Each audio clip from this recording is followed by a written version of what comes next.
Sejarahnya, Yesus itu lahir di kota Nazaret. Felix Xiao ini adalah seorang pendakwah Islam ya.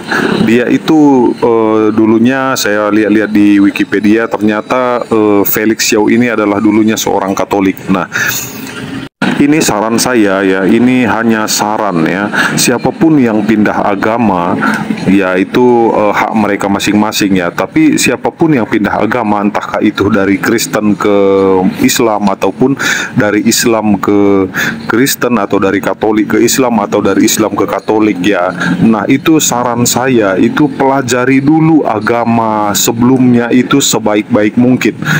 Nah, supaya apa? Supaya paham betul, menimbang dan memilih mana yang menurut kita benar. Nah, seperti Felix Xiao ini, dia sangat buta sejarah. Dia nggak mengerti sama sekali tentang Alkitab ya. Di sini dia berkata bahwa Yesus itu lahir di Nazaret. Yang rajin sekolah minggu, anak sekolah minggu pun tahu bahwa Yesus itu lahir di mana. Ini hanya sekedar mengingatkan buat saudara Felix Xiao ya. Yesus Kristus itu lahir di Bethlehem ya, sebuah kota kecil di Yudea pada zaman Kaisar Agustus. Kelahiran Tuhan Yesus itu tercatat di dalam sejarah sebagai salah satu peristiwa penting dalam agama Kristen. Bethlehem menjadi tempat kelahirannya karena Maria dan Yosef, orang tuanya, datang ke sana untuk mendaftar dalam sensus yang diperintahkan oleh Kaisar Agustus.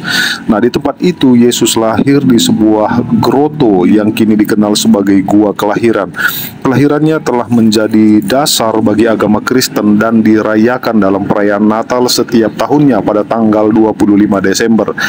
Ya, tentu bukan di tanggal 25 Desember ya Tuhan Yesus lahir ini, hanya sebagai perayaan.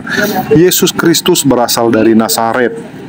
Nazaret adalah sebuah kota kecil di Galilea yang terletak di wilayah utara Israel pada zamannya. Ini adalah tempat di mana Yesus tumbuh dan hidup bersama keluarganya sebelum memulai pelayanannya sebagai guru dan penyelamat. Nazaret sering disebut sebagai